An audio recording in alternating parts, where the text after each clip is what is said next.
Welcome to Penrose Learning, where we make understanding easy. You start by ensuring both pages live in the same Figma file, so linking is instant and reliable. Select the frame or element that will act as the trigger. This becomes your interactive hotspot. Open the prototype panel on the right. Once there, drag the node from the selected object toward the canvas to reveal link targets.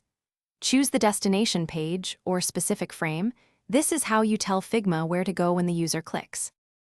Now you refine the interaction so behavior matches your intent.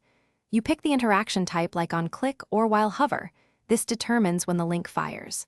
Next, select navigation and animation, instant for snappy jumps, smart animate for smooth changes, or dissolve for subtle fades. Adjust duration and easing to match user expectations. Longer easing feels softer. Shorter duration feels instantaneous. Make sure to test in Finish by thoroughly testing links in present mode, clicking each trigger to confirm the destination and animation behave as planned. Once done, tidy up by naming frames clearly. Figma resolves targets by frame names and order, so consistent names prevent confusion later. If a link seems broken, reselect the source and drag to the correct target again. Renaming or unlocking frames often solves it. One key tip: if pages don't navigate, check for overlapping invisible layers that may block the interaction.